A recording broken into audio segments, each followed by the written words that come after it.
আমরা সবাই মিলে চলে গেছিলাম লালটুর বিয়ের জল ভরতে। তো এটা ছিল আমার জল ভরতে যাওয়ার লোক। জল ভরে টরে এসে আমরা গরমে হাঁপিয়ে বসে পড়েছিলাম গেটের সামনে। তারপর সন্ধ্যাবেলা রেডি সেডি হয়ে চলে গেছিলাম বরযাত্রী। আর ওদিকে শুরু হয়ে গেছে ওদের শুভদৃষ্টি আর মালা বদলের পর্ব। শুভদৃষ্টির সময় প্রথমবার একে অপরকে বধূ বেশে এবং বর বেশে দেখার যে অনুভূতিটা, সেটা কিন্তু একমাত্র বিবাহিতরাই উপলব্ধি করতে পারবে। মালা বদল পর্ব শেষ করার পর ওরা দুজনে বসে পড়েছিল বিয়ের আসনে। ওদের যেহেতু বাসি বিয়ে ছিল না, তাই সিঁদুরদান পর্বটা কিন্তু রাতেই কমপ্লিট হয়ে গেছিলো। আমার তো ততক্ষণে খিদে পেয়ে গেছিলো, তাই ভাবলাম একটু ফুড স্টলগুলো থেকে ঘুরে আসি। ও মা, গিয়ে দেখি ফুচকা কাউন্টারেও প্রচণ্ড ভিড় এবং লস্যির কাউন্টারেও প্রচণ্ড ভিড়। তো যাই হোক, একটা লস্যি নিয়ে আমি তো খেতে শুরু করে দিলাম। লস্যিটা কিন্তু বেশ দারুণ ছিল খেতে। এদিকে সুরজিৎ কিন্তু ফুচকা খাচ্ছিল। বিয়ের অনুষ্ঠান কমপ্লিট হওয়ার পর আমরা প্রায় রাত 2টোর সময় খেতে বসেছিলাম।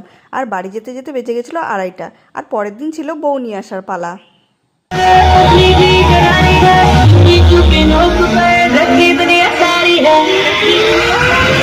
अभी तो पार्टी शुरू हुई।